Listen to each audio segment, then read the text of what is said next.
Hello, Masters. Welcome to Shambhala Book Reading Session. Today is day 15 or session 15 అండి. చాలా చక్కగా జరుగుతోంది మన శంబల ప్రయాణం. శార్వరి గారు ఎలా ఎక్స్ప్లెయిన్ చేస్తున్నారు బుక్లో అంటే తన మనసులో తను చెబుతున్న విధానాన్ని బట్టి ఎప్పుడు ఎలాంటి ఎనర్జీ స్థితిలో ఉన్నారో మనకు అర్థమవుతుంది. కొన్ని దగ్గరలా మనకు అలాగే క్వశ్చన్స్ వస్తూ ఉంటాయి. శార్వరి గారు ఈ బుక్ రాసిన మాస్టర్, శంబలాకి ప్రయాణం చేసిన మాస్టర్ యొక్క మనస్థితి కూడా ఒకప్పుడు అలాగే ఉంది అని మనకు తెలిసినప్పుడు ఓకే, ఆ జర్నీ నాకు కూడా పెద్ద కష్టమేమీ కాదు, సులువే అన్నట్లుగా వినేవారి పరిస్థితి కూడా ఏర్పడుతుంది కదా. అది ఉండాలన్నమాట. బికాజ్ మనకి ఎనీథింగ్ కూడా మనము బయటి అంటే ఇలా బుక్స్ ద్వారా విన్నప్పుడు కానివ్వండి, ఒక ప్రవచనాల ద్వారా కానివ్వండి, వర్క్షాప్స్ ద్వారా కానివ్వండి, అది వింటూ ఉన్నప్పుడు ఒక స్టూడెంట్గా, విద్యార్థిగా ఉంటాము. ఆ చెప్పేవారు గురువుగా ఉంటారు. వాళ్ళు వేరు, మనం వేరు. వాళ్ళకి సాధ్యమైంది మనకు సాధ్యం అవుతుందని మనం అనుకోము. అంటే ఇమ్మీడియట్గా బ్రెయిన్ ఎలా చేస్తుందంటే ఆ శక్తి డిఫరెన్స్ని క్రియేట్ చేస్తుంది అనమాట. ఇప్పుడు రమణ మహర్షి బోధనలు విన్నాము. మహర్షి ఎక్కడ, నేనెక్కడ అంటే నేను ఇంకొక స్టెప్ ముందుకు వెళ్ళడానికి కూడా అసలు నా బ్రెయిన్ ఎక్కడ కూడా థింకింగ్ కూడా చేయదు. కానీ ఈరోజు ఒక స్టెప్పు మహర్షి బోధనలు విని నేను వేశాను అనుకోండి, ఆ స్టెప్పు మహర్షి ఎక్కడికి వెళ్ళారో, ఏ స్థితికి వెళ్ళారో అక్కడికి వెళ్ళడానికి నాకు ఒక జన్మ పట్టనివ్వండి, 2 జన్మలు పట్టనివ్వండి, 10 జన్మలు పట్టనివ్వండి, కానీ నా ప్రయాణం అయితే మొదలయ్యింది. అలా కాకుండా ఆయన దేవుడు, ఆయన అవతార పురుషుడు అని అనుకుంటే ఎప్పటికి కూడా నేను స్టెప్ అనేది వెయ్యను. ఇంకా 1000 జన్మలు తీసుకుంటానా నాకు తెలియదు. బికాస్ ఆ స్టెప్ ఇంకెప్పటికీ పడదు. ఉన్న దగ్గర రాయిలాగా నిశ్చలంగా అలాగే ఉండిపోతాం మనం. అందుకని వాళ్ళు ఏం చేస్తారంటే వాళ్ళ మనస్థితి బిఫోరు, ఆఫ్టరు మనం గమనించుకోవాలన్నమాట వాళ్ళు చెప్పేదాన్ని బట్టి. అదర్వైజ్ ఆయన లోపల ఇంకొక మన ఆ లామాస్ వచ్చారు, లేదా శంబలా నుంచి లామా గారు పంపించిన దూత వచ్చారు. ఆయన చూసి ఈయన ఎందుకు వచ్చాడు, నేను అసలు అంత గొప్పోని కాదు, అసలు ఎందుకు వచ్చాడో చెప్పడేంటి, నాతో పాటు వచ్చిన భార్గవ మాస్టర్ని తీసుకెళ్ళేంటి, ఇవన్నీ కొంచెం లోపల ఫ్రస్ట్రేషన్ ఫీల్ అవ్వడం కూడా మనం గమనించాం. అదంతా ఎందుకు అదంతా చెప్పుకోవాల్సిన అవసరం? నాకు కావాల్సింది శంబలలో ఎలా ఉంది, గురువులు ఎలా ఉన్నారు, లేదా శంబలకు వెళ్ళాలంటే నాకేం చెయ్యాలి, నేనేం చెయ్యాలి, అది కదా మనకు కావాల్సింది. ఇదంతా కాదు కదా, ఈ సినిమా స్టోరీ, ఈ డ్రామా అంతా మనకు అవసరం లేదు కరెక్ట్గా చెప్పాలంటే. కానీ తెలుసుకోవడం అంతే ముఖ్యం. ఎందుకంటే రెజనేట్ అవుతాం అన్నమాట. ఓకే, నా పరిస్థితి కూడా అలాగే ఉంది, మాస్టర్ పరిస్థితి కూడా అలాగే ఉంది అప్పుడు.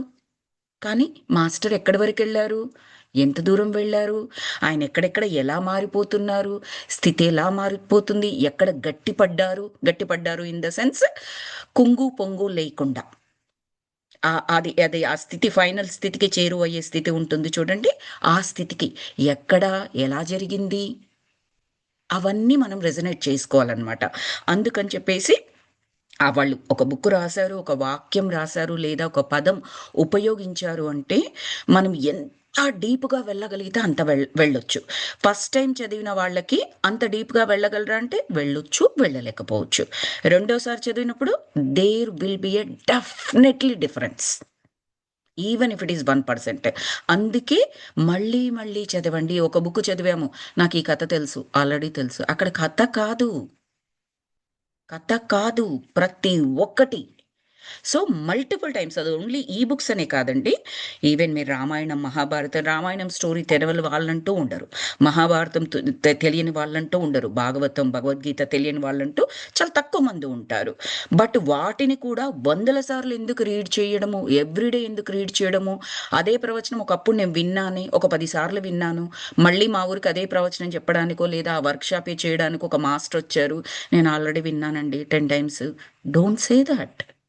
ఈసారి 11th టైం వెళ్తున్నప్పుడు ఇంకొక ఏదో లేయర్ కరిగిపోవచ్చు, ఇంకొక వేలో అర్థం కావచ్చు. అది వేలో అంటే ఇంతకుముందు మనకి ఏదైతే అర్థమైందో అది రాంగ్ అని కాదు ఇక్కడ, ఇంకొక స్టెప్ అప్. ఖాళీగా కూర్చొని కళ్ళు మూసుకొని తపస్సు చేసే వాళ్ళని ఒకరు బద్ధకస్తులు అని చెప్పొచ్చు. వీడికి పనా పాడ కళ్ళు మూసుకొని కూర్చుంటాడు ఇంతే అని బద్ధకం కింద తోసేయవచ్చు. అది వాడి మనస్థితి. అలా కాకుండా కళ్ళు మూసుకొని ఇన్వర్డ్ ప్రయాణం చేస్తున్నారు, అంతర్ ప్రయాణం చేస్తున్నారు అని ఇంకొకరు అనుకోవచ్చు. వారి మనస్థితి ఆత్మస్థితిలోకి వెళ్ళడానికి సిద్ధంగా ఉన్న మనస్థితి. వాళ్ళు వెళ్ళకపోవచ్చు అప్పుడే. కానీ అర్థం అట్‌లీస్ట్ చేసుకున్నారు. మహర్షి ఇక్కడ కూర్చొని కళ్ళు మూసుకొని తపస్సు చేస్తూ మొత్తం సృష్టిని శాసించగల శక్తి సామర్థ్యాలను పొందుతున్నారు. అలా చూడవచ్చు. ఇప్పుడు నేను ఫస్ట్ చెప్పిన యాంగిల్ నుంచి బద్ధకస్తుడు అనే యాంగిల్ నుంచి అంతర్ప్రయాణము అనే యాంగిల్ వరకు మారడానికి మధ్యలో ఎన్నో స్టెప్స్ ఉంటాయి. ఆ స్టెప్స్‌నన్నింటిని ఎప్పుడు ఎక్కుతూ ఉంటాము అంటే, మరలా మీకు కొత్తవొస్తే కొత్తవి వినండి, చదవండి, నేర్వండి, చెయ్యండి. ఆ జ్ఞానాన్ని షేర్ చేసుకోండి, నేర్చుకోండి. ఎలాగైనా చేసుకోండి. కానీ మళ్ళీ వినాలి అని అనుకున్నప్పుడు ఇది ఆల్రెడీ నాకు తెలుసు కదా! అని అనుకోవాల్సిన పని లేదు. అండ్ ఇంకొక ఇంపార్టెంట్ పాయింట్ ఏంటంటే, మనం ఒక దానికెళ్ళినప్పుడు ఇది నాకు తెలుసు, మొత్తం తెలుసు అన్న విధంగా కాకుండా full cup, empty cup philosophy చెప్తారనమాట. మన కప్పుని ఎంప్టీ చేసుకొని వెళ్ళాలి. అప్పుడే వాళ్ళేదైనా అందులో పోస్తే మనం తీసుకొని జాగ్రత్తగా తెచ్చుకోవడానికి ఉంటుంది. ఇప్పుడు నా ఇంట్లో నుంచి ఒక వాటర్ బాటిల్ తీసుకెళ్ళాను. ఫుల్ వాటర్ బాటిల్ తీసుకెళ్ళాను ఒక గంగా నది దగ్గరికి. అందులో మళ్ళీ గంగా నదిలోకెళ్ళిన తర్వాత అక్కడ మళ్ళీ వాటర్ పోసుకోవడానికి ప్లేసే లేదు కదండీ నా బాటిల్‌లో. నేను ఎంప్టీ బాటిల్ తీసుకెళ్తే కదా! లేదా నా బాటిల్‌లో కొంచెం ప్లేస్ ఉంటే కదా అందులో కలుపుకొనొస్తాను. సేమ్ వే జ్ఞానం. ఈ పాయింట్ చెప్పాల్సిన అవసరం నాకెందుకనిపించిందంటే అండి, ఆహ్, ఇక్కడ ఒక వర్క్‌షాప్ జరిగినప్పుడు దానికి నేను జస్ట్ అడిగాననమాట. ఒకరు మెడిటేటర్ ఉంటే వాళ్ళనడిగాను. "మీరు రాలేదేంటండి వర్క్‌షాప్‌కి?" ఆ హోస్ట్ చేసిన వాళ్ళు కూడా వాళ్ళిద్దరు ఫ్రెండ్సే అనమాట. "సో, మీరు రాలేదెందుకండి? కుదరలేదా?" అని చెప్పేసంటేను, "ఆ కోర్స్ నేనెప్పుడో చేశాను. ఆ టాపిక్స్ సూపరుంటాయి. నేనెప్పుడో విన్నాను నేను. అందుకే రాలేదు." అని చెప్పేసి చెప్పుండే. సో, అది కావాలని చెప్పిన రీజనా? లేదా తనకున్న నిజమైన రీజనా? అంటే తనేదో ప్రైవేట్‌గా పిలవలేదని కానీ, ఇలా రకరకాలుంటాయి కదండీ! నన్నామె సెపరేట్‌గా ఇన్వైట్ చేయలేదు. ఆయన నాకు చెప్పలేదు. ఇలాంటివుంటాయి చూడండి రీజన్స్ మనకి. అవన్నీ పక్కన పెట్టేసేయాలండి వెన్ ఇట్ కమ్స్ టు ఆధ్యాత్మికత ప్రయాణం. వాళ్ళు మన శత్రువైనా సరే, మనల్ని పిలవకపోయినా సరే, అక్కడ వాళ్ళ ఇంట్లో ఆ వర్క్‌షాప్ జరుగుతుంది. ఒక గ్రేట్ మాస్టరొచ్చి చెప్తున్నారు. నిర్మొహమాటంగా ఎళ్ళిపోయి కూర్చోవచ్చు. ఓకే. అక్కడ పెట్టిన ఫుడ్డు ఏదైతే ఉందో, వద్దనుకుంటే తినకుండా రండి. No problem. అది కాదు కదా! అక్కడున్న జ్ఞాన సంపదని తినేసి రండి. లోపలికి పెట్టేసుకోనండి. యూ షుడ్ నాట్ ఆ విధంగా ఏమవుతదంటే, మనలో ఉన్న హ్యూమన్ ఇగో ఏదైతే ఉంటుందో, పిలిస్తే వెళ్తా, లేకపోతే వెళ్ళను, బాగోదు. ఇవి దాటుకోవడానికి అవకాశం ఉంటుంది. That is the best way. వాళ్ళ ఇంట్లో ఏదో పార్టీ చేసుకుంటున్నారు. అప్పుడు నేను క్రాస్ చేయలేను ఎట్టి పరిస్థితుల్లో. ఎందుకంటే అక్కడెళ్లి నేను నేర్చుకోవాల్సింది ఏమీ లేదు. ఓన్లీ థింగ్ ఇప్పుడు నేను వెళ్తే వాళ్ళేమైనా అన్నారనుకో నేను పిలవకపోయినా ఈమొచ్చేసింది అన్నారనుకోండి, అవమానంగా ఫీలవుతాము. వేరే వాళ్ళతోనన్నా కూడా అవమానంగా ఫీలవుతాము. ఇక్కడ అది జరిగితే అవమానంగా ఫీలవ్వడానికి కొద్దిగా అవకాశం తక్కువుంటది. ఎందుకంటే నేను వెళ్ళిన రీజన్ ఏంటి? ఆ జ్ఞాన సంపదను నేర్చుకోవడానికి. ఆ సంపదని నా ఒడిలో మూట కట్టుకొని వెళ్ళడానికి. కాబట్టి ఆ సంపద ముందు వాళ్ళేదైనా అవమానకరంగా మాట్లాడినా నాకు, నాకు బంగారు రత్నాలు దొరుకుతూ ఉన్నప్పుడు రత్నాలతో పాటు ఓ 2 రాళ్ళ రప్పలు నా రత్నాలతో పాటు నాకు నా ఒడిలోకొచ్చాయనుకోండి. Does it make any problem అండి నాకు?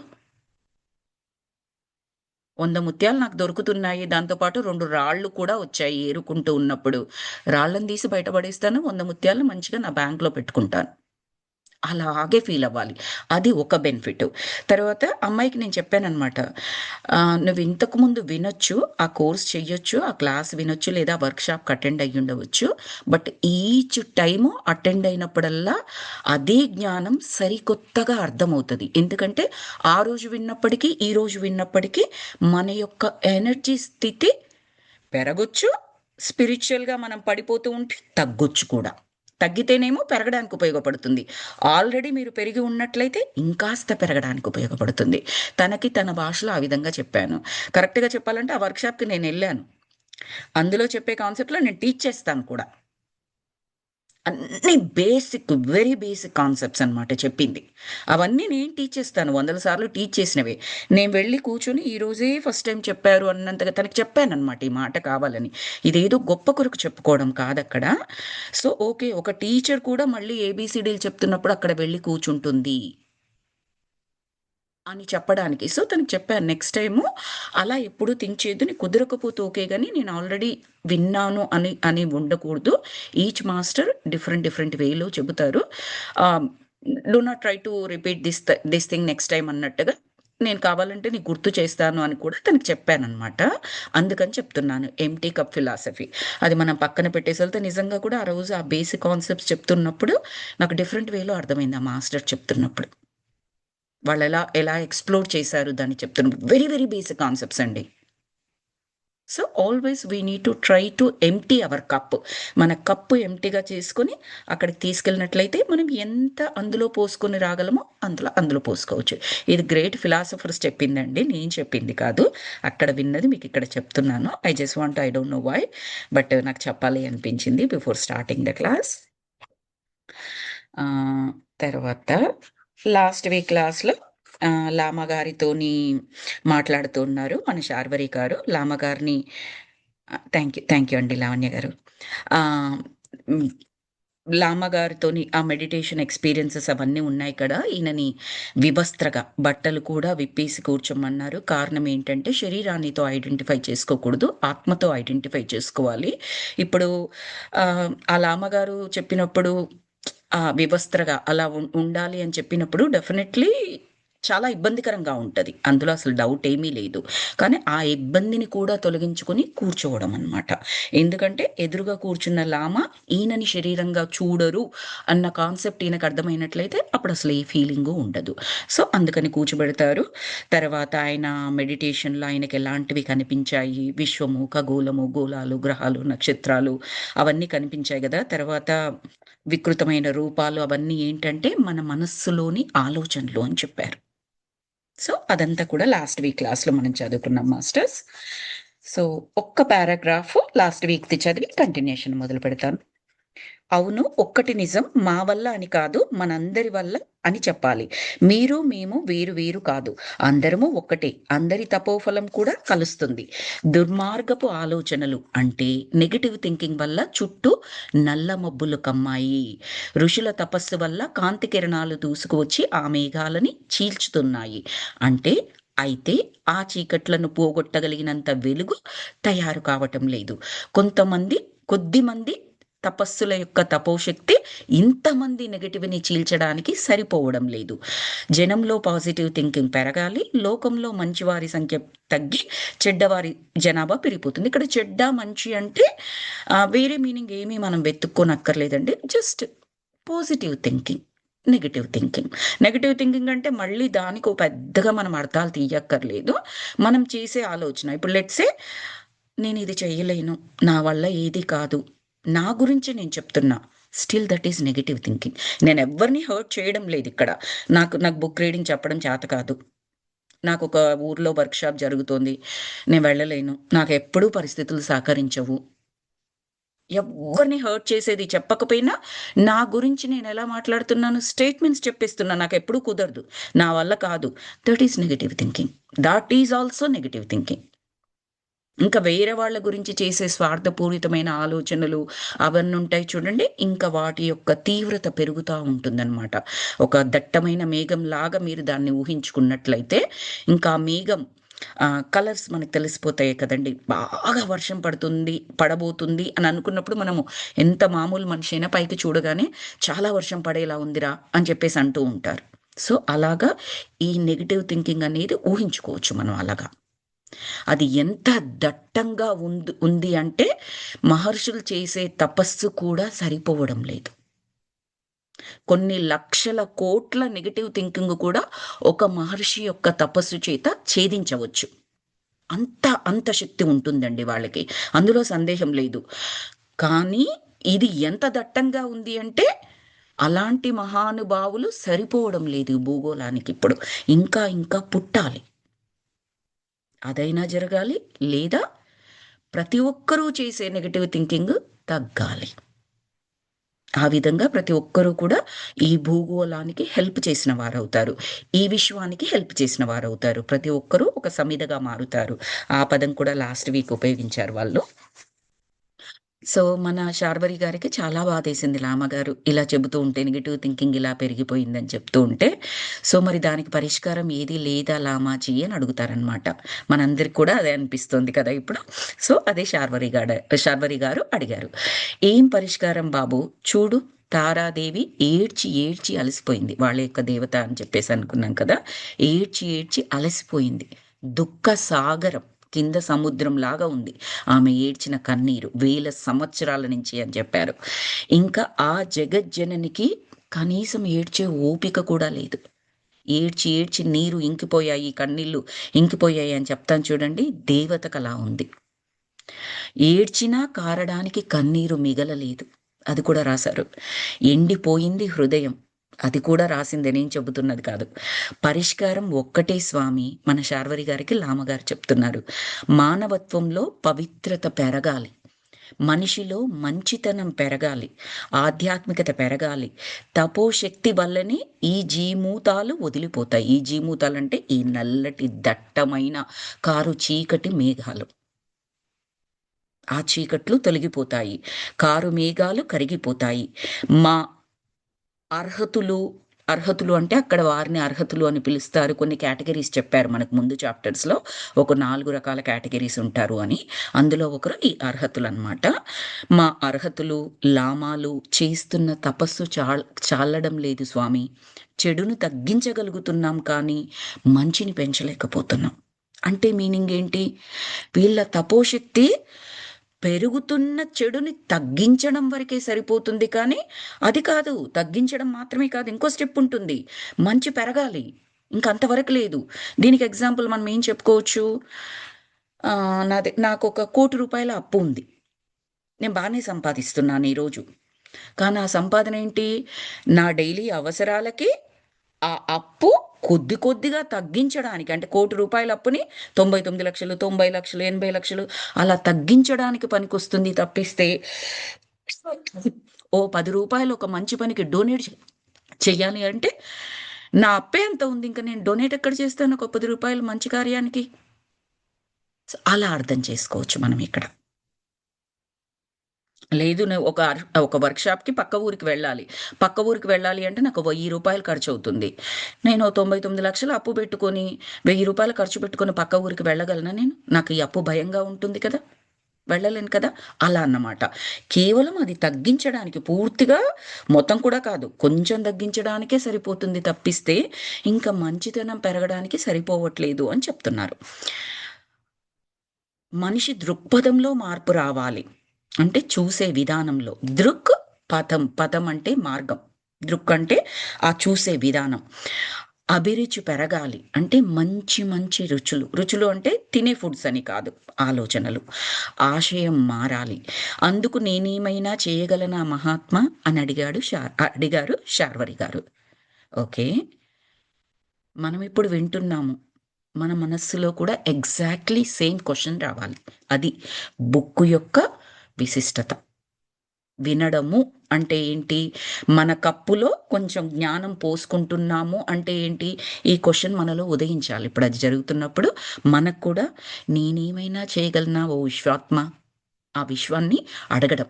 ఆ క్రియేటర్‌ని నేనేమైనా చేయగలనా? ఓకే. మనలో ఆ ప్రశ్న ఉదయించింది. ఫలితమేంటి అని చెప్పేసి అనుకోవచ్చు. ఇది వింటున్న మన ఈ 9 మెంబర్స్‌కే కాదండి. ఎవరైతే ఈ వీడియో యూట్యూబ్ వీడియో ఎవరికైతే రీచ్ అవుతుందో, వాళ్ళెప్పుడైతే వింటారో, అంటే మాస్టర్స్ వాళ్ళే చూసుకుంటారు. ఈ శక్తి సరిపోయేది ఎవరికుంటుందో వాళ్ళకి రీచ్ చేయడం అనేది. అందరికీ కలిపి చెప్తున్నాననమాట. ఇంక్లూడింగ్ మీ. సో, నేనేమైనా చేయగలనా? అంటే నెక్స్ట్ మనకు ఆన్సర్ వస్తది చూడండి. చూద్దాం. పరమ గురువులు నిన్నెందుకు రప్పించారో నాకు తెలియదు. లామా చెప్తున్నారు. మనం ఇక్కడ దాన్నేమర్థం చేసుకోవాలి? పరమ గురువులు మనందరికీ ఈ బుక్కు ఎందుకు చదివిపిస్తున్నారు? నేను కూడా చదవలేదు. ఇదే ఫస్ట్ టైమ్ చదువుతున్నాను అని చెప్పాను. మనందరికీ ఎందుకు చదవమని చెప్తున్నారు? లేదా చదివి వినిపిస్తున్నారు? ఓకే. సో, ప్రయోజనం లేని పనిని వారెప్పుడూ తలపెట్టరు. అవసరం లేకుండా మనం ఈ శంబలా బుక్ రీడింగ్ సెషన్‌లో ఉండము. దాని మీనింగ్. నీ వల్ల కాగల కార్యం ఏదో ఉంటుంది, చూద్దాం. ఎస్, మనందరము బుక్ వినడం ద్వారా మన యొక్క ఆత్మ అభివృద్ధి ఏదో ఇమిడి ఉంటుంది. ఈ విశ్వానికి ఒక చిన్న మంచి ఆలోచన చేయడం కూడా మనం ఒక సమిధలాగా మారడమే. బుడతా సహాయం అంటారు చూడండి, ఆ విధంగా. Just simple. మనం ఎవ్రీడే చేసే థాట్స్లో చిన్న మార్పు చేసుకున్నాం అనుకోండి, ఈ బుక్ చదివిన ఫలితం ఉంటుందండి. మన కొరికే, ప్రపంచాన్ని ఉద్ధరించాల్సిన పని ఏమీ లేదు. మన కొరికే ఒక మంచి ఆలోచన ప్రతి ఒక్కరూ చేశారు, మంచి అనేది ఆటోమేటిక్గా పెరిగిపోతుంది. ఆ నెగిటివ్ థింకింగ్ ఆటోమేటిక్గా తగ్గిపోతుంది. తపస్సులు చేసే ఎనర్జీ ఏదైతే ఉంటుందో ఆ ఎనర్జీ తగ్గించడం వరకు మాత్రమే కాదు, మంచిని పెంచడానికి ఉపయోగపడుతుంది, అద్భుతాలు చేయించడానికి ఉపయోగపడుతుంది. కాంతి లోకాలలో ఎలాగైతే అభివృద్ధి ఉంటుందో, అంటే అభివృద్ధి ఇన్ ద సెన్స్ వాళ్ళ ఒక సంకల్పం అనుకోగానే జరిగిపోతుంది అక్కడ. ఎందుకంటే వాళ్ళలో ఎవరు నెగిటివ్ థింకింగ్ ఉండదు అక్కడ, అన్ని పాజిటివ్ థింకింగే, అన్ని మిరాక్లస్ థాట్సే. అదేంటి డైమెన్షన్ మారడము అంటారు. మనం అందరము పాజిటివ్ థింకింగ్ చేస్తే భూగోళం యొక్క డైమెన్షన్ మారుతుంది. అంటే ఈ భూమి వెళ్ళి స్పేస్లో ఇంకొక ప్లేస్లో కూర్చుంటుంది, స్థానం మారుతుంది అని కాదక్కడ, ఎనర్జీ మారుతుంది అంతే. ఆ శక్తి మారుతుంది. మనం సంకల్పం చేయగానే అది సిద్ధిస్తుంది. బికాస్ స్వార్థం లేదు మన సంకల్పంలో. మనకు ప్రయోజనం, విశ్వ ప్రయోజనం రెండు ఉంటాయి కాబట్టి దాన్ని, అదనమాట డైమెన్షన్ మారడము అంటే. తరువాత అప్పుడు నీటి మీద తారాదేవి ప్రతిబింబం స్పష్టంగా కనిపించింది. అంతకుముందు ఆయనకు నీటిలో, లాస్ట్ వీక్ క్లాస్ మీకు గుర్తున్నట్లయితే, నీటిలో కనిపించదు చూడండి. ఎందుకంటే మనసంతా చిందరవందరగా ఉంది ఆయనకి, ఆలోచనలతో, చెడుతో కాదు, ఆ క్లారిటీ లేక. ఇప్పుడు ఆయనకి స్పష్టత ఏర్పడుతుంది అని అర్థం. అమ్మ కనిపిస్తున్నారు అందులో, తారాదేవి అనగానే లామగారు అన్నారు, శుభ సూచన. ఎస్, క్లారిటీ వస్తుంది అని మీనింగ్. సరస్సులో పైనుండి పడే నీటి చుక్కల వల్ల వలయాలు ఏర్పడుతున్నాయి. అదే అర్థమవుతుంది అనుకుంటున్నాను. ఒక నీటి చుక్కను పైనుంచి వేసినప్పుడు ఇలా సర్కిల్స్ లాగా ఏర్పడుతుంది కదండి, అది. నాకు మనసు మూగబోయింది. నా వల్ల ఏమవుతుంది? ఇది విశ్వయజ్ఞం కదా. నేను అంటే ఇక్కడ మనందరము కూడా, శార్వరి గారు మాత్రమే కాదు, మనందరము కూడా. నా వల్ల ఏమవుతుంది? ఇది విశ్వయజ్ఞం. బుద్ధుడు వంటి మహాత్ముడు మళ్ళీ జన్మించాలి. అర్హతలు, యోగులు, లామాలు ఎంత చేసినా చాలదు, మళ్ళీ ఒక మహాత్మ జన్మించాలి. అదే అంటారు లామాలు. ఒక్క స్టెప్ ముందుకెళ్ళి మనం ఆలోచించుదాం. అదే మహాత్మ మనం ఎందుకు అవ్వకూడదు? ఆ మహాత్మ అయ్యే దారిలో అడుగు నేనెందుకు మొదలు పెట్టకూడదు అని అనుకున్నామనుకోండి, అది ఎంత బలంగా ఉంటే అంత త్వరగా ఆ మహాత్ములం మనం అవుతాము. మహా ప్లస్ ఆత్మ ఈజ్ మహాత్మ. మనమందరం ఇప్పుడు లెట్సే అంశాత్మలు అనుకుంటే, అంశాత్మ మహాత్మగా ఎదగడం, మహాత్మ పూర్ణాత్మగా మారిపోవడం. దీస్ ఆర్ ఆల్ స్టేజెస్, ఆత్మ యొక్క స్టేజెస్. ఇంకొక స్టెప్ ముందరికి వేస్తే, ఇప్పటికిప్పుడు ఈరోజు నైట్ పడుకొని రేపు పొద్దున్నే మనం మహాత్ములం అవ్వాలి అని చెప్పేసి కలగనాల్సిన అవసరం లేదు. కలగంటే తప్పు లేదనుకోండి, ఎందుకంటే ఆ కళే నిజమవుతుంది కాబట్టి, ఆ థాట్సే నిజమవుతాయి కాబట్టి. సో అది మళ్ళీ ఏమంటున్నారంటే, మైత్రేయ అవతరిస్తే బాగుంటుంది. బుద్ధ భగవానుడు మళ్ళీ అవతరించడా? మనం అడిగితే వస్తారా స్వామి? పరమ గురువుల కార్యక్రమాలు మనకు అర్థం కావనుకోండి, అవతార పురుషుల ఆంతర్యం మనకెలా తెలుస్తుంది అని అంటున్నారు. అలాగే అది నిజమే. నన్నేం చేయమంటారో చెప్పండి లామా. 4 దశాబ్దాల నా యోగ సాధన ఈ మహత్కార్యానికి అంకితం చేస్తాను, వినియోగించుకోండి. నన్ను శూన్యం చెయ్యండి. హీ సరెండరింగ్, తనను తాను అర్పించేసుకుంటున్నారు.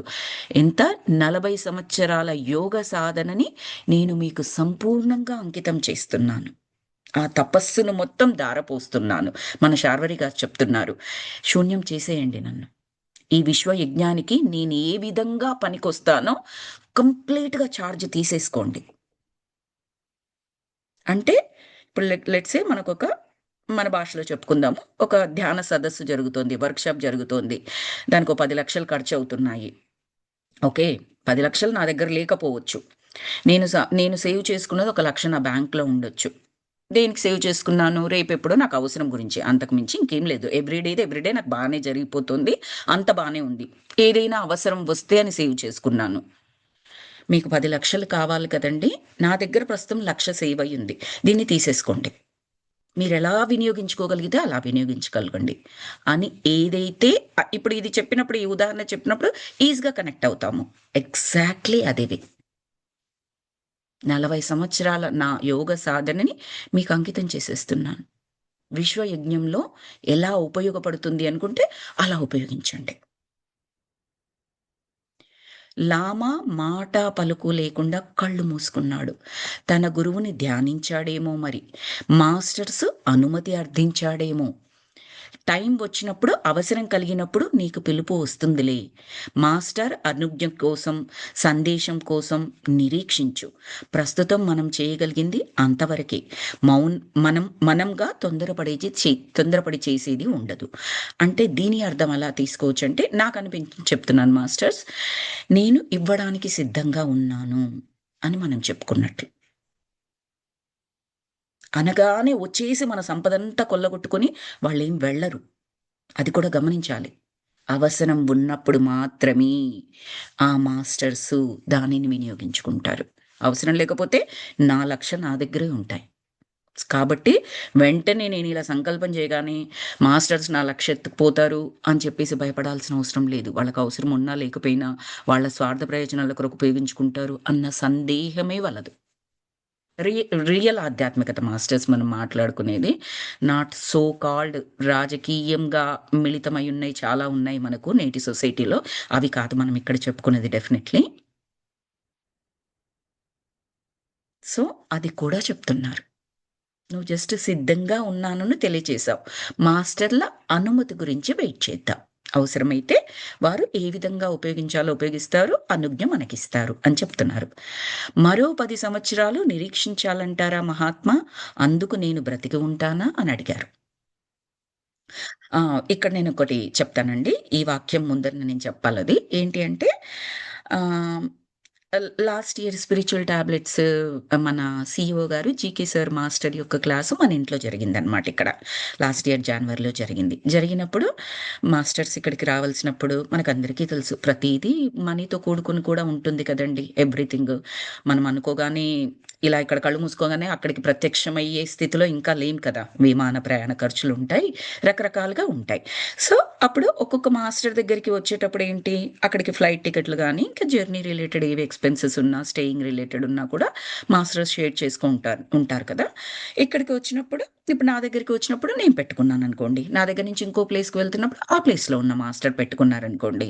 అన్నీ అయిపోయిన తర్వాత ఆ ఎక్స్‌పెన్సెస్ ఎంత ఉన్నాయో అది అంటే ఆ ఎక్స్‌పెన్స్ డిపార్ట్‌మెంట్ ఏదైతే ఉందో చూసి వాళ్ళు చెప్తారనమాట.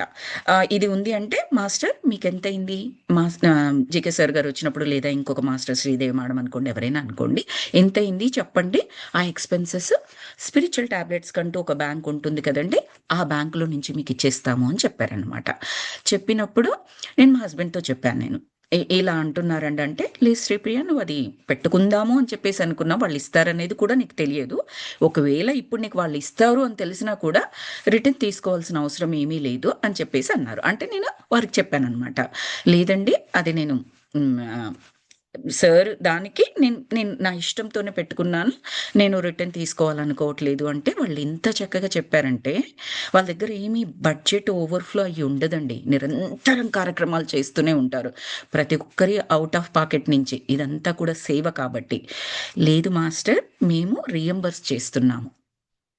మీరెవరెవరైతే ఇండివిడ్యువల్‌గా పెట్టుకున్నారో వాళ్ళందరికీ మేము రిటర్న్ చేస్తున్నామండి.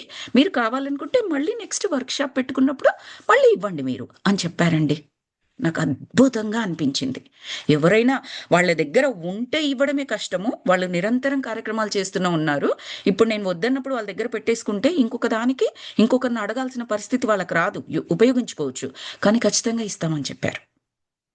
సో, నేనప్పుడు ఏం చేశానంటే, మా వారితో చెప్పినప్పుడు అన్నారు, "సరే, అది మాకొక కంపెనీ పాలసీ ఉంటుందండి. అంటే చాలా కంపెనీస్‌కి ఉంటుందది యూఎస్‌లో అయితే. కంపెనీస్ ఏం చేస్తారంటే ప్రతి కంపెనీ కొంచెం ఇలా నాన్ ప్రాఫిట్ ఆర్గనైజేషన్ ఈ సేవా కార్యక్రమాల్ని ప్రోత్సహించడానికి అన్నట్టుగా మీరు రూ. 1 పెడితే మా కంపెనీ తరఫు నుంచి ఇంకొక రూపాయి ఎక్స్‌ట్రా యాడ్ చేసి ఆ సేవా ట్రస్ట్ ఏదైతే ఉందో దానికి పంపిస్తాము అని చెప్పేసి ఉంటాయన్నమాట చాలా కంపెనీస్‌కి. మా వారేం చెప్పారు, అప్పుడు నేను కూడా అదే కంపెనీలో వర్క్ చేస్తున్నాను. ప్రస్తుతం అంటే లేదు. సో, మన కంపెనీకి ఇది ఉంది కదా శ్రీప్రియ పాలసీ. సో, సరే వాళ్ళంత ఖచ్చితంగా రిటర్న్ ఇస్తామంటున్నారు కాబట్టి, నీకది వెనక్కి తీసుకోవాలని లేదు కాబట్టి, నీది బ్యాక్ ఇస్తే కంపెనీ త్రూ దాన్ని డబల్ చేసి మళ్ళీ వాళ్ళకే పంపించుతాము నెక్స్ట్ కార్యక్రమానికి అని చెప్పేసి చెప్పారనమాట. అంటే యూనివర్స్ ఎలా థాట్స్ కలిగిస్తుంది చూడండి. అక్కడ స్వార్థము అన్నది లేకపోవడం వల్ల నాకు కూడా నాది నాకు ఇచ్చేస్తున్నారు. నేనే పెట్టేశాను. అందరికీ ఇస్తున్నారు. నేనేం అడగలేదే. తీసుకొని నా బ్యాంక్‌లో నేను ఏసేసుకోవచ్చు.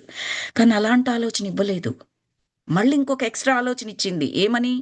కంపెనీ త్రూ పంపిస్తే ఈ $100 ఆ $200 ఏదైతే నేను పెట్టానో మళ్ళీ స్పిరిచ్యువల్ టాబ్లెట్స్‌కి ఎయిదర్ 200 ఆర్ $400 ఎక్స్‌ట్రాగా వెళ్తుంది. This is positive thinking. This is miraculous thinking. వాళ్ళు పెట్టుకునే దానికి సార్ ఎంత కష్టపడతారు, ఎన్ని దేశాలు తిరుగుతారు, 24 గంటలు ఎలా దేని గురించి ఆలోచిస్తారు చూసేప్పుడు వాళ్ళ flight expenses are so called expenses మనం పెట్టుకునేది వెరీ లిటిల్ అండి. Very, very little. మనం ఏమి ఎక్స్‌పెక్ట్ చేయాల్సిన అవసరం కూడా ఉండదు బ్యాక్. కానీ సార్ సిద్ధాంతం పెట్టుకున్నారు. అలాగే ఇంకొక ఎగ్జాంపుల్ కూడా చెప్తాను. ఏంటి అంటే మంత్లీ నేను కాకుండా ఇంకా కొంతమందున్నారండి. అలా ఇస్తూ ఉంటారనమాట. అయితే ఎవ్రీ మంత్ ట్రాన్సాక్షన్ చేయడం, గుర్తుపెట్టుకొని పంపించడం ఒక చిన్న టాస్క్ ఉంటుంది కదండీ! మనకి ఆ బ్యాంక్ ట్రాన్సాక్షన్ అయినా గుర్తుపెట్టుకోవాలి. మళ్ళీ మనం మర్చిపోతే అవతల వాళ్ళు మనకు గుర్తు చేయాలి. పాపం ఆల్రెడీ వాళ్ళు సర్వీస్ చేస్తున్నారు. మళ్ళీ ఈ రిమైండర్స్ నేనొక్కదాన్నేనా? ఇంకో 50 మంది ఉండొచ్చు. అందరికీ మెసేజ్ పెట్టాలి. ఇవన్నీ ఉంటాయి కదా! అనుకోని నేనేం ఆలోచించానంటే ఈ ఇయర్ మొత్తంలో 12 మంత్స్‌కి నేను ఎవ్రీ మంత్ పంపించడం కాకుండా, ఇయర్ స్టార్టింగ్‌లోనే 12 మంత్స్‌ది ఒకేసారి పంపిస్తాను. ఈస్ దట్ ఓకే అండి అని అడిగాను నేను.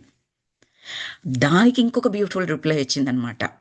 వద్దండి సార్ ఏం చెప్పారు అంటే, అన్ని అమౌంట్స్ అందరూ ఒకేసారి పంపిస్తే, అందులో ఎక్కువగా కనిపిస్తే, ఆ ఎనర్జీస్ డిస్ట్రిబ్యూట్ అయ్యే విధానము సమంగా ఉండకపోవచ్చు.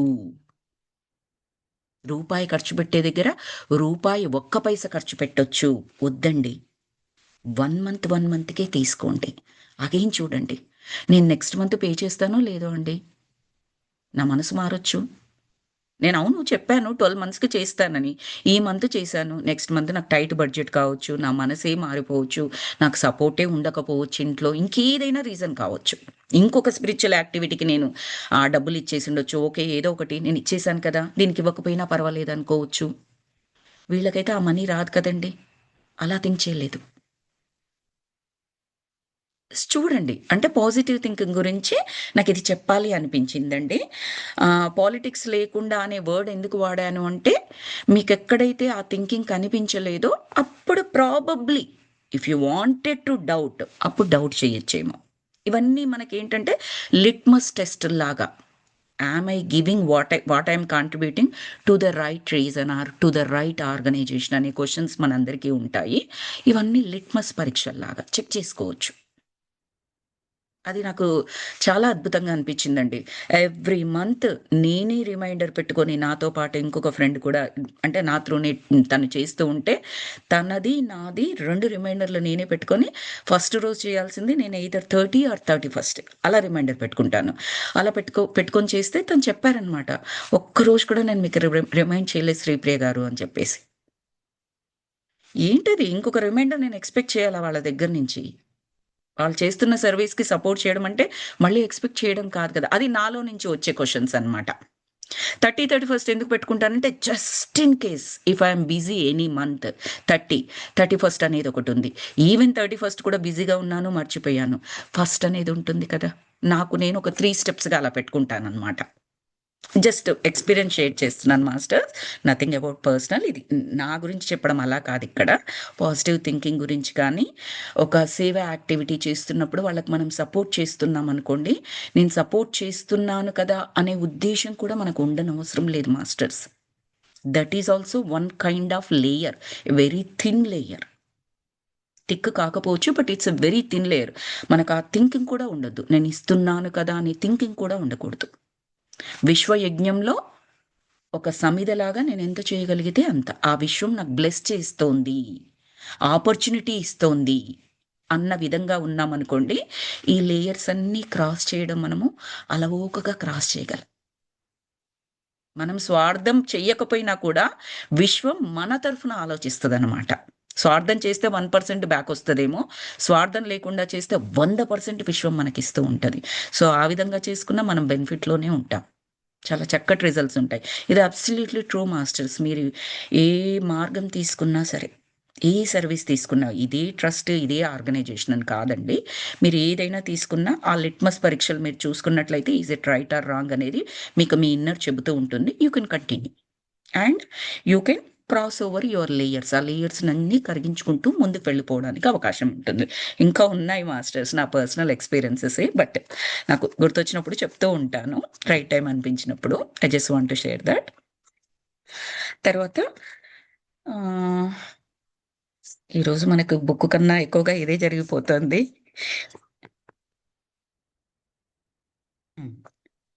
మనం చేయగలిగింది అంతవరకే. మనంగా తొందరపడి చేసేది ఉండదు అంటే, మరో 10 సంవత్సరాలు నిరీక్షించాలంటారా మహాత్మా? నేను అంతవరకు బతికుంటానా అని అడిగారు. అంటేను, ఉంటావు, ఎప్పుడూ ఉంటావు, మాతోనే ఉంటావు, అంతవరకు చెప్పగలను స్వామి. భూమి మీద ఎంతకాలం బ్రతకడం అన్నది ఆయుర్దాయం కాదు. నిన్ను మాస్టర్స్ ఎన్నిక చేసుకోకపోతే నువ్వు ఇంత దూరం రాగలిగి ఉండేవాడివి కావు. టిబెట్టు సరిహద్దులు దాటడమే అసంభవం. అసలు నీకు శంబల గురించి తెలియడమే గొప్ప పరిణామం. నన్ను కలుసుకోవడం మాస్టర్స్ ప్లాన్లో ఒక భాగం. ఎవరు నన్ను అంటే లామగారు చెప్తున్నారు ఇదంతా. నీవిప్పుడు సగం లామా స్థాయిని ఆల్రెడీ దాటావు. ఇంకా మాస్టర్ల దర్శనం జరిగితే గమ్యం చేరుకున్నట్లే. మనకు మంచి రోజులు రానున్నాయి. తారాదేవి సాక్షిగా చెబుతున్నాను. నీకు ఒక సంఘటన చెబుతాను విను. ఆ గుహలో జగన్మాత విగ్రహం ముందు నిలబడడమే తొలి ప్రయోగం.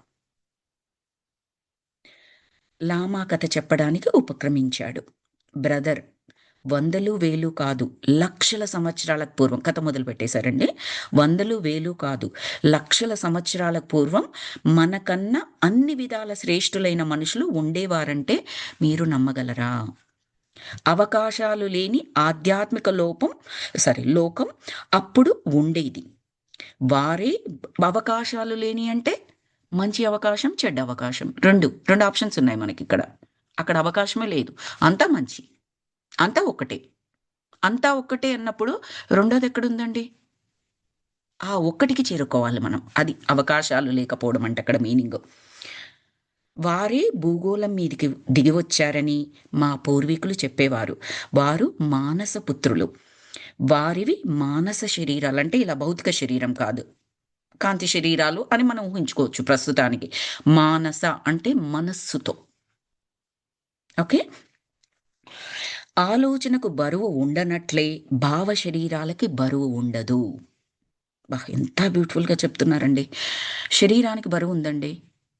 మనం బరువైన ఆలోచనలు ఎన్ని చేస్తామంటే మన శరీరం యొక్క బరువు నథింగ్ అండి దాని ముందర. అబ్సల్యూట్లీ అన్ని బరువైన ఆలోచనలు చేస్తాం మనము. కానీ ఆలోచన అనేది మీరు తూకం వెయ్యగలరా? బరువైన ఆలోచనలను చెబుతామే కానీ ఎంత బరువు అని తూకం వెయ్యగలరా? వెయ్యలేము. వేస్తే పొరపాటున కూడా ఒక్క ఆలోచన కూడా బరువుది చేయలేమండి మనము. ఆ బరువు మనకు తెలిస్తే, ఆ బరువుకు ఎంత కుంగిపోతామో తెలిస్తే. శరీరం బరువు అయిపోయినప్పుడు మనని మనం మోయలేం కదండి. ఆయాసం అవుతుంది, పనులు సరిగ్గా చేసుకోలేము, నడవలేము, ఇవన్నీ ఇబ్బంది ఉంటాయి. అవన్నీ తెలుసు కదా మనకి. ఆలోచనల బరువు తెలిసినట్లయితే, ఏ ఆలోచనకు ఎంత బరువు ఉంటుందో తెలిస్తే ఖచ్చితంగా చేయమండి మనం అది. శరీరాన్ని కేర్ ఎలా తీసుకుంటామో అలాగే ఆలోచన గురించి కేర్ తీసుకుంటాము. సో అది ఇక్కడ దాని మీనింగ్ అని నేను అనుకుంటున్నాను. ఆలోచనకి బరువు ఉండనట్లే భావ శరీరాలకు బరువు ఉండదు, అంటే మానస శరీరాలకి బరువు ఉండదు. సాంద్రత ఉండదు. వారు గాలిలో తేలిపోయేవారు, కాంతి వేగంతో ప్రయాణించేవారు. వారు అచ్చం దేవతల వల్ల ఉంటారు. ఇప్పుడు మనకు ఆన్సర్ దొరికింది కదా, దేవతలు ఉంటారు. ఇప్పుడు మన హనుమంతుడు ఉన్నాడు. హనుమంతుడు చిన్న శరీరం అంటే చిన్న శరీరంగా ఉంటారాయన. కనిపించనంత సూక్ష్మ శరీరంగా. పెద్ద శరీరం అంటే ఈ భూమి కూడా ఆయన్ని మోయలేదేమో అన్నంత భారీ శరీరం కూడా ఆయనకుంటుంది. కానీ ఏ శరీరంలో ఆయన ఫ్లై చేస్తారా? ఆయన ఎగరగలరా? ఖచ్చితంగా ఎగరగలరు. అంత బరువైన శరీరం పెట్టుకొని ఎలా ఎగరగలరాయన? అంటే ఎక్కడా కూడా ఆలోచనలో బరువు లేదు. శరీరం బరువనేది ఎగరడానికి ఎక్కడా అడ్డు కాదు. శరీర బరువు వల్ల ఎగరలేకపోవడం కాదక్కడ. ఆలోచన బరువు వల్ల ఎగరలేకపోవడం. ఎగరడం అంటే జస్ట్ పక్షిలాగా ఎగరడం గురించి కాదు నేను మాట్లాడేది. శక్తి స్థాయిలో ఎదుగుదల గురించి, ఆ ఎగరడం గురించి మాట్లాడుతున్నాను. సో, థాట్ పవర్ మాస్టర్స్ ఇక్కడ. కాంతి వేగంతో పయనించేవారు. ఎలా పయనించగలరు ఆ దేవతలు అంటే అది. వాళ్ళకి ఆలోచన బరువు లేదు. ఆ సాంద్రత లేదు. శరీరంతో ఐడెంటిఫై చేసుకోరు. అందుకని వాళ్ళు ఎగరగలరు. ఎక్కడికంటే ఎక్కడికి, ఎప్పుడంటే అప్పుడు. వారు గాలిలో తేలిపోయేవారు. కాంతి వేగంతో పయనించేవారు. వారు అచ్చం దేవతల వలె ఉండేవారు. వారిలో మారా అంటే శని అట. మారా అంటే బహుశా శని గ్రహమేమో. మారాకు ఒక బాధ్యత ఉండేది. మనిషిని గట్టిగా తయారు చేయడం. యెస్. ఇట్స్ శనిగ్రహమే అనుకుంటున్నాను. మనిషిని గట్టిగా తయారు చేయడం. శనిగ్రహం అనే అంతే గదండీ! శనిగ్రహం ఏం చేస్తది? మనకు పట్టినప్పుడు కష్టాలనిస్తూ ఉంటది. కష్టాల వల్ల ఏమవుతారు ఎవరైనా? రాటు తేలిపోతారు. గట్టి పడిపోతారు. రాటు తేలిపోవడం అంటే రాయిలాగా మారిపోవడం. గట్టి పడిపోవడం అక్కడ మీనింగ్. చలనం లేకపోవడం. చలనం లేకపోవడం అంటే ఇక్కడ నెగెటివ్ వేలో కాదు. ఏదొచ్చినా సరే, సంతోషం వచ్చినా పెద్దగా పొంగిపోయి నన్ను మించిన వాడు లేడు అని అనుకోకుండా, అదే దుఃఖమొచ్చినా నా ప్రాబ్లమ్ ఇంకెవ్వరికీ లేదు, నాకు మాత్రమే దుఃఖం ఉందని లోపలికి, లోతుల్లోకి, పాతాళంలోకి పోకుండా ఉండిపోవడం. అది నిశ్చలం యొక్క పాజిటివ్ థింకింగ్. నిశ్చలము, చలనం లేనిది, రాయిలాగా పడిపోయి ఉండడం అంటే 2 వేస్‌లో. ఎదుగు లేదు, బొదుగు లేదు, ఒకే దగ్గర పడి ఉండడం. అదొక విధానము. రెండోదేంటి? కుంగు, పొంగు లేకుండా సమంగా ఉండడం. ఒక్కటిగా ఉండడం. అది ఇంకొక విధానం. సో, ఆ శని అనేది వాళ్ళు మారా అంటారంట దాని పేరు. బ్రాకెట్స్‌లో ఇచ్చారు శని అని. మనిషిని గట్టిగా తయారు చేయడం. భౌతిక శరీరాలు ఏర్పడ్డాయి. అది మారా కృషి ఫలితమే. అతని సంకల్పంతోనే, నిర్వాకంతోనే మనిషికి భౌతిక శరీరం లేకుండా పోతుంది. అంటే మరణం తర్వాత మనిషి ఆత్మ శరీరిగా మారుతున్నాడు. మనిషి వ్యక్తిత్వం అనే పనిని శనిగారు వేల సంవత్సరాలకు పూర్వమే చేసి పెట్టాడు. తర్వాత భూమిపైన తారాదేవి అవతరించింది. బోధిసత్వుని అవతరణలో మనిషిలో ప్రేమ, కరుణ ఏర్పడ్డాయి. లోకంలో చెడు ప్రభావం ఎక్కువ కావడానికి శని కారణం. శని కారణం ఆయన ఉద్దేశం మంచిదే అండి. శనిగ్రహం అంటే అదేదో చెడు గ్రహం కాదు. మనందరి కర్మలని దాటిని బట్టి ఆయన బాధ్యత ఉంటదనమాట. ఒక స్ట్రిక్ట్ ప్రిన్సిపల్, స్ట్రిక్ట్ టీచర్ ఉన్నాడు. చెడ్డవాడు కాదు. మనని గట్టిపరచడానికి, మనం బాగా చదువుకోవడానికి, ఎగ్జామ్స్‌లో మంచిగా పెర్ఫార్మ్ చేయడానికి, నెక్స్ట్ సబ్జెక్ట్‌లోకి వెళ్ళడానికి, నెక్స్ట్ క్లాస్‌లోకి వెళ్ళడానికి ఆయన స్ట్రిక్ట్‌గా ఉంటాడు. ఈయన ఒక శనిగ్రహం, ఈయన క్లాసే అటెండ్ అవ్వొద్దు అన్నట్టుగా ఉంటే లాస్ అయ్యేది మనము. ఆయన కాదక్కడ. సో, ఆ శనిగ్రహాన్ని కూడా తిట్టుకోవాల్సిన పని లేదు మనం. ఆధ్యాత్మికతలో పైకెదిగే వాళ్ళు అలాగే ఉంటారనమాట. సో, ఒక్కొక్క తారాదేవి ఎందుకు అవతరించింది, బోధిసత్వుడు ఎందుకు అవతరించారు, ఈ కరుణ, ప్రేమ నింపడానికి అన్నట్టుగా చెప్తున్నారు. శనిదేంటంటే లోకంలో చెడు ప్రభావం ఎక్కువ కావడానికి ఏంటంటే గట్టిపరచడానికి ఆయన ఆ విధంగా ఆలోచనలివ్వడం. ఆలోచనల యొక్క సాంద్రతతో మనం కుంగిపోతున్నాం అని తెలుసుకొని మనిషి దాని నుంచి బయటపడ్డమే ఆ శని యొక్క ఉద్దేశ్యం కూడా. బయటికి రావాలి కంప్లీట్‌గా ఆ లేయర్స్ నుంచి దాటుకొని. సో, అంటే కష్టాలు మన మంచి కొరకే వస్తాయి అని సింపుల్‌గా చెప్పుకోవడం అండి అంతే. అప్పటి నుండి బోధిసత్వుల పని జ్ఞానులు రెట్టింపయింది. ఒక పక్క మృత్యువుతో పోరాటం, అజ్ఞానంతో పోరాటం, స్వార్థం పైన పోరాటం, వేరొక పక్క జ్ఞానం కలిగించడం. మన కష్టాలిస్తూనే కష్టాల ద్వారా జ్ఞానాన్ని నేర్చుకొని కష్టాలను దాటేసి జ్ఞానపరంగా అభివృద్ధి పొందడం. అది. కష్టం మంచిది. అదేంటో ఏరియల్ అడ్వర్టైజ్‌మెంట్ ఉంటుంది చూడండి. మరక మంచిదే అని చెప్తారు. ఆ ఏరియల్ అడ్వర్టైజ్‌మెంట్. దానికి మూల సిద్ధాంతం ఏంటి?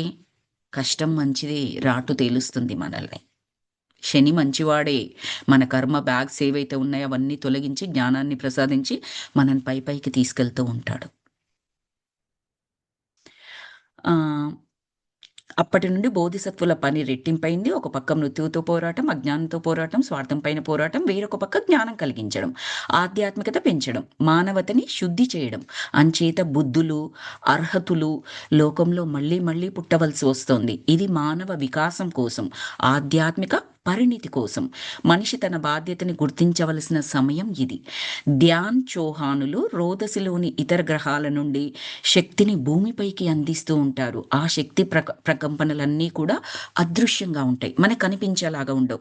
చూడండి, అసలు మనలో శక్తి ప్రకంపనలు మనం చేసే నెగిటివ్ వల్ల కుంగిపోతూ ఉంటే దాన్ని పైకి తీసుకురావడానికి భూమిపైన ఉన్న మహర్షులు, యోగులు వీళ్ళ తపస్సే కాకుండా వేరే గ్రహాలలో ఉండే ధ్యాన్ చౌహానులు అంటారట వాళ్ళని, వారు కూడా శక్తి సప్లై చేస్తూ ఉన్నారు.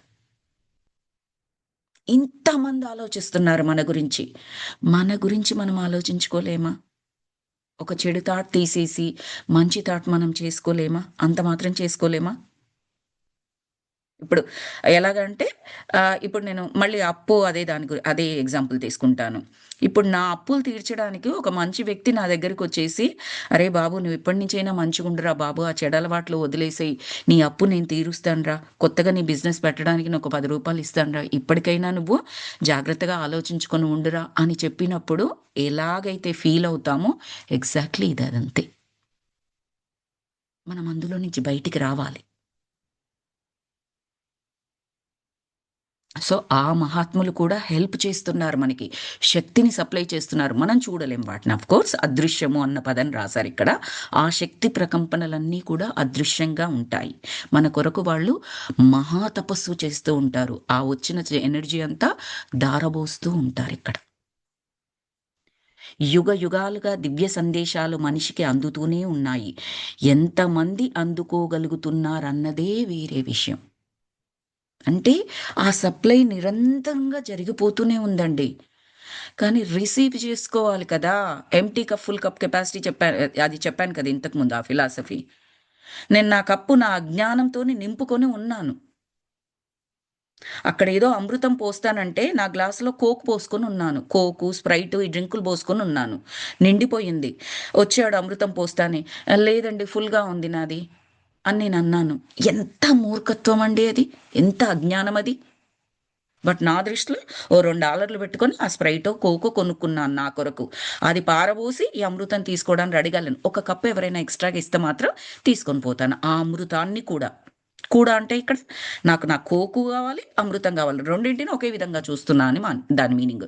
అప్పుడు ఆ అమృతం ఏమీ పనిచేయదు. కోకుని నేను పారబోసుకోగలిగితే, ఆ కోక్ ఆర్ స్ప్రైట్ వాటెవర్ ఆ కూల్ డ్రింక్ నా దాంట్లో ఉన్నది. నేను వేరే డ్రింక్స్ చెప్పాలి అన్న ఆ పదం ఉచ్చరించడానికి కూడా ఇష్టం లేక నేనిది చెప్తున్నానండి అంతే సింపుల్ ఎగ్జాంపుల్‌గా. దాన్ని నేను పారబోయడానికి సిద్ధంగా ఉంటే, అమృతం నా గ్లాస్‌లోకొస్తుంది. నా అజ్ఞానం తొలగించుకోవడానికి నేను సిద్ధంగా ఉంటే, దాన్ని ఎంప్టీ చేసుకుంటే, ఆ జ్ఞాన సంపద నాకొస్తూ ఉంటది. అది దాని మీనింగ్. సో ఎంతమంది అందుకోగలుగుతున్నారన్నది వేరే విషయం అనుకోండి అని రాశారు. అజ్ఞానం తొలగిపోతే గదా! కంటికి కమ్మిన మాయ పోరలు తొలగిపోతే గదా! ఆ సందేశాల విలువ తెలిసేది. ఆయా కాలాలలో అవసరాన్ని బట్టి సందేశాలు అందరికీ అందుతూనే ఉంటాయి. అన్ని సందేశాలు కూడా సమైక్యత, అవగాహన, ప్రేమ, కరుణ వీటికి సంబంధించినవే. అవతార పురుషులు, ప్రవక్తలు అంటే ఈ వచనాల ద్వారా, మాటల ద్వారా. వక్త అంటే మాట్లాడేవాడు కదండీ! ప్రవక్తలు అంటే ఆ ప్రవచనాలు చెప్పేవారు అని అర్థం అనమాట. ప్రవచనాలు అంటే మంచి మాటలు. మిరాకిలస్ అద్భుతమైనవి అవి అని చెప్పొచ్చు. సో, ఆ ప్రవక్తలు వారి అందరి లక్ష్యం ఒక్కటే అంట. దురదృష్టవశాత్తు అవతారులలో కొందరు మాత్రమే గమ్యం చేరుకోగలుగుతున్నారు. కొందరు లక్ష్య శుద్ధి లేక గమ్యం చేరడం లేదు. మానవ విలువల్ని మార్చలేకపోతున్నారు. మనిషి హృదయం తలుపులు తెరవలేకపోతున్నారు. అంటే ప్రవక్తలుగా జన్మించిన వారెవరైతే ఉన్నారో వాళ్ళల్లో కూడా కొంతమంది లక్ష్య శుద్ధి లేక, ఏ లక్ష్యం కోసమైతే వాళ్ళు జన్మ తీసుకున్నారో అదే మార్గం కాకుండా సైడ్ దారులు పట్టడం. అంటే వాళ్ళు మొదలుపెట్టింది ఆ యజ్ఞము, ఆ యాగము, లేకపోతే యజ్ఞయాగాలంటే నేను హోమాల గురించి కాదు ఇక్కడ చెప్పేది. ఆ జ్ఞాన యజ్ఞం, ధ్యాన యజ్ఞం లేదా ఆధ్యాత్మిక యజ్ఞం ఏ విధంగానైతే వాళ్ళు మొదలుపెడతారో, మొదలుపెట్టినప్పుడు దాని తర్వాత అది ఎదుగుతూ ఉన్నప్పుడు దారి తప్పే వాళ్ళు కూడా ఉంటారండి ఆ ప్రవక్తలలో కూడా. చాలా ఎగ్జాంపుల్స్ ఉన్నాయి. మన ఇండియాలో సాధువులు వీళ్ళు ఇలా మొదలుపెట్టారు. తర్వాత ఇన్ని రాజకీయాలు జరిగాయి. ఇంతగా దోచుకున్నారు. ఇది అంటే వాళ్ళు మొదలుపెట్టినప్పుడు రీజన్ నిజంగా శుద్ధమైన రీజనే కావచ్చు. మధ్యలో మారిపోయి ఉండవచ్చు. కొంతమంది మొదలుపెట్టిన రీజన్ కుళ్ళు రీజన్ అయి కూడా ఉండవచ్చు. వాళ్ళు కాదక్కడ ప్రవక్తలు. నిజమైన ఉద్దేశంతో మొదలుపెట్టి స్వార్థ రాజకీయాలకు బలైపోయి వాళ్ళు బలైపోయి ఇన్ ద సెన్స్ వాళ్ళని వాళ్ళు అర్పించేసుకున్నట్టే. వాళ్ళు అవన్నీ టెస్టులు వాళ్ళు పాస్ అయ్యి బయటికి రావాలి తప్పిస్తే వాటికి బలైపోకూడదు అక్కడ. అప్పుడేమైపోతుంది ఈ పేపర్లలో న్యూస్‌లు చూస్తాం కదండీ! ఒకప్పుడు గ్రేట్‌గా ఉంటుంది వాళ్ళ ట్రస్ట్ ఎవ్రీథింగ్. మధ్యలో ఇవి జరిగాయి, అవి జరిగాయి, ఇవి జరిగాయి, అవి జరిగాయి అంటే అందులో నిజం ఉండొచ్చు, అబద్ధం ఉండొచ్చు. ఆ విషయాలు నాకు తెలియదు. బట్ అసలు ఆ మాత్రమైన జరుగుతున్నప్పుడు అదొక టెస్ట్ లాగా తీసుకొని దాన్ని బయటికి రావాల్సిన అవసరం ఒకటుంటుంది. లేదు ఎక్కడ లొంగిపోకుండా కూడా ఉంటుంది గానీ, కొందరు దానికి లొంగిపోయి, ఆ బురదలో కూరుకుపోయి లక్ష్య సిద్ధి లేకుండా అంటే ఇక్కడ ఈ వాక్యం చదువుతున్నప్పుడు నాకది అదే గుర్తొచ్చిందండి.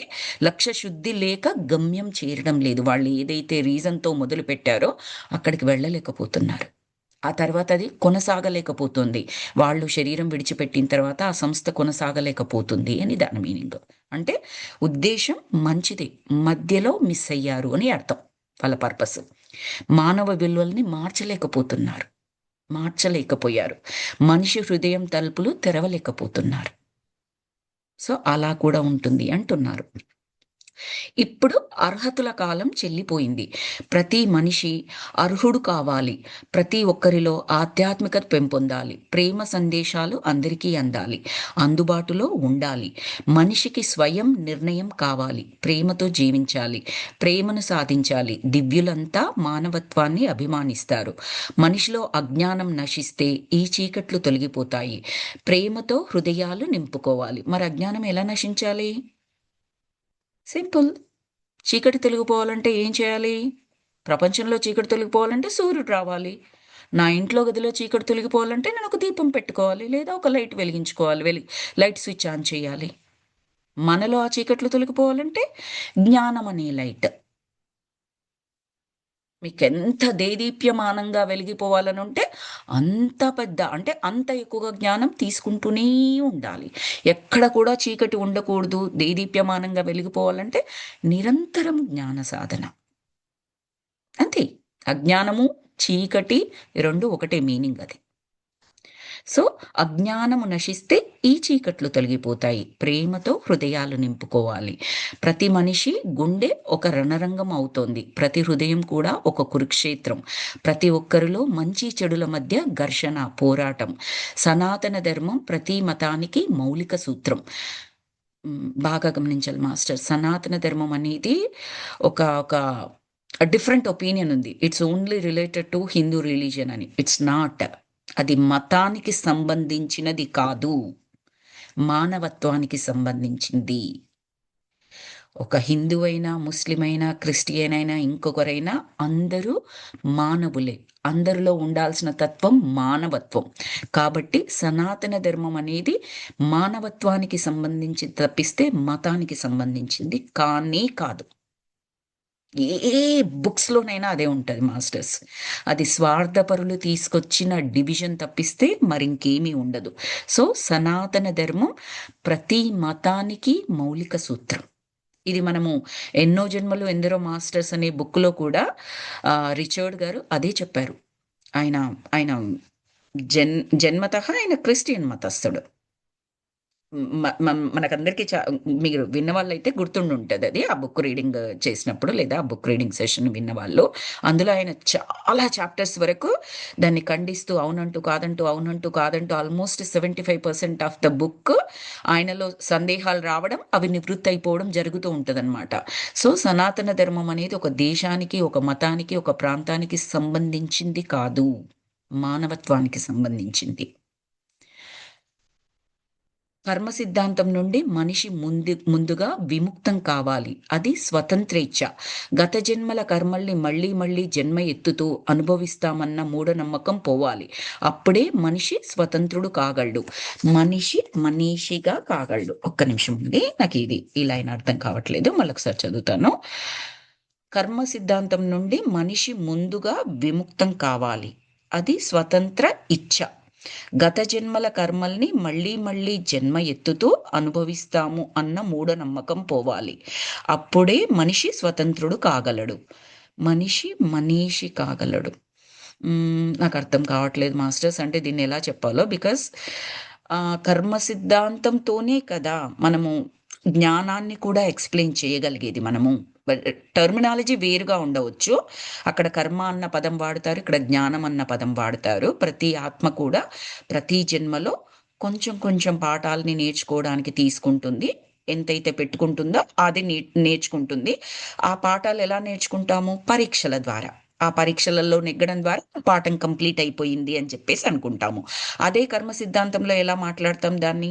ఓకే, నేను ఈ జన్మలో ఈ కర్మలు చేశాను, ఆ కర్మల నుంచి ఇప్పుడు బయటకు వస్తున్నాను. టర్మినాలజీ నాకు డిఫరెంట్ అనిపిస్తుంది, బట్ ప్రతి మచ్ సేమ్గా అనిపిస్తుంది నాకు. బట్ ఇక్కడ మాస్టర్స్ చెప్పింది మాత్రం నాకు ప్రస్తుతానికైతే ఎలా ఎక్స్ప్లెయిన్ చేయాలో తెలియడం లేదు మాస్టర్స్. We will see.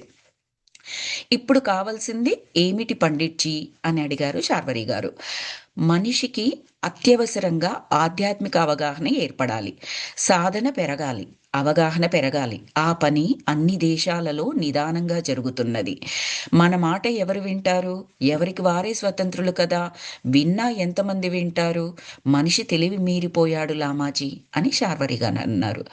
ఎవరో వింటారని వినరని ఆశపడడం, నిరాశపడడం అనవసరం. మన పని మనం చెయ్యాలి. మేము ఈ కొండల్లో మంచు గడ్డల్లో ఎవరి కోసం తపస్సు చేస్తున్నాము? ఒక ఆశ, భగవన్ నిర్ణయం, దివ్య ఆదేశం. అంటే ఎవరి కోసమో ఏదో ప్రయోజనం కోసమో మనం చేయనవసరం లేదు. మన కోసం మనం చేద్దాం. అది లోకానికి పంచబడుతుంది.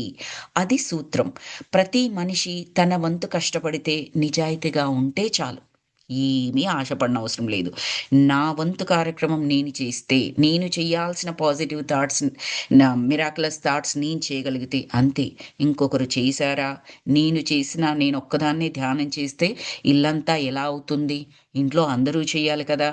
అందరూ చేయనప్పుడు నేను చేసి వేస్ట్, కాబట్టి నేను కూడా చేయను. చూడండి ఈ ఆలోచన ఎక్కడి వరకు వెళ్ళింది. అది కాదు, నేను చేస్తున్నాను, ఎనర్జీస్ పెంచుతున్నాను. ఇది చూస్తూ ఉన్నప్పుడు నా పిల్లలు చూస్తూ ఉంటారు, ఎప్పుడో ఒకప్పుడు వాళ్ళలో రియలైజేషన్ వస్తుంది అన్న థాట్తో అయినా సరే కంటిన్యూ చేయగలిగితే అది ఎలా ఉంటుంది? అది చూడండి. ఇప్పుడు నెగిటివ్ థాట్ ఏంటి అంటే, నేను ఒకదాన్ని చేస్తే ఎలా కుదురుతుంది? వాళ్ళందరూ కూడా చేయాలి కదా. వాళ్ళందరూ చేయనప్పుడు నేను చేసిన ఏం వేస్ట్, ఏమీ ఉండదు, కాబట్టి నేను మానేస్తా. చూడండి నెగిటివిటీ అన్నది ఇక్కడ ఎలా ఎలా ఎలా అయిపోయింది. అది పక్క వాళ్ళు చేస్తున్నారా? చెయ్యట్లేదా? నేనొక్కదాన్ని చేస్తే ఏం బాగవుతుంది? ఇంత పాపం ఉంది ఈ భూగోళం మీద. నేనొక్కదాన్ని మిరాకిలస్ థాట్స్ చేస్తే మాత్రం భూగోళం భారం తగ్గుతుందా? అలా కాదు. ఎవరికి వారే. ఇది ఇంట్లో పని రిలేటెడ్ కూడా చెప్పొచ్చు మాస్టర్స్. ఎలాగంటే మనకిప్పుడు ఇంట్లో పని అనేది ఎవ్రీడే థింగ్ మాస్టర్స్. అది వండడం, క్లీనింగు, మెయింటైన్ చేయడం, ఎవ్రీడే థింగ్. ఈరోజు నేను చేశాను కదా, ఇంకా నేను ఈ పూట నేను వంట చేశాను 4 కూరలు అంటే 4 కూరలు అయిపోగానే మళ్ళీ చేసుకోవాల్సిందే. అంతే తప్పిస్తే ఇంకేం మార్గం ఉండదక్కడ. సో, ఈ ఆధ్యాత్మికత అన్నది కూడా అలాగే. ఆ థాట్స్ కంటిన్యూ చేయాల్సిందే. ఇంట్లో మిగతా ముగ్గురు ఎవరు ఏ పని చెయ్యరు, ఎక్కడ ఏ క్లీనింగు చెయ్యరు, నేనొక్కదాన్నే చేస్తే ఎంతవుతుంది అని చెప్పేసి నేను కూడా మానేశాననుకోండి, ఆ మాత్రం క్లీనింగ్ కూడా ఏదైతే ఇంట్లో ఉందో అది కూడా పాయే. గంగలో పాయే. ఇంకా మెస్. ఇంకా పిచ్చి. నా వల్ల వాళ్ళు మారాలి తప్పిస్తే, వాళ్ళు చెయ్యట్లేదు కదని నేను వాళ్ళ మార్గంలోకి వెళ్ళడం ఎంతవరకు కరెక్ట్ అది? ఏ విధంగా ప్రయోజనం? నేను దిగజారిపోవడం. ఇంకో స్టెప్ కిందికి పడిపోతున్నట్టు. ఈ ఈ ఎగ్జాంపుల్ ఎందుకు తీసుకోవాల్సొచ్చిందంటే మాస్టర్స్, నేనిప్పుడు ఒకటి ఆర్గనైజేషన్ బిజినెస్ అని స్టార్ట్ చేశానని కొంతమందికి తెలుసు మీలో. సో, అందులో నేనెక్కువగా వింటున్నది నేనొక్కదాన్నే పెడతానండి. మా ఇంట్లో మా వారు వినరు, మా పిల్లలు వినరు. ఇలా పెట్టేసి నాకు విసుగొచ్చేసిందండి. ఇంకెంతకని చేసుకుంటూ యెళ్ళిపోతాను. నేను కూడా ఇలా అయిపోయానండి. పాపం వాళ్ళ ఒరిజినల్ ఇంట్రెస్ట్, ఒరిజినల్ ఓపిక అదంతా వాళ్ళకి చేసుకోవాలని. కానీ రీజన్ ఎక్కడి నుంచొచ్చేసింది చూడండి. అది కూడా ఎందుకు పాపం చేసి చేసి అలసిపోయే. అది కారణం నేను తప్పని చెప్పడం లేదు. అలిసిపోయి విసుగొచ్చి వాళ్ళకు చెప్పను లేక ఇంక నేను కూడా అలాగే వేస్తాను. లేదా నేను కూడా అలాగే మారిపోతాను. అలా కాకుండా మనం ప్రయత్నం చేయడం. అదొక ఇల్లు క్లీనింగ్ అనే కాదు, మనసు క్లీనింగు, మనసు శుద్ధి, మైండ్ శుద్ధి, ఆలోచనల శుద్ధి. ఆ విధంగా. Okay masters. ఆహ్, ఇది ఇంకో 2 పేజీలుంది. ఇప్పుడెలాగో కంప్లీట్ చేయలేమండి.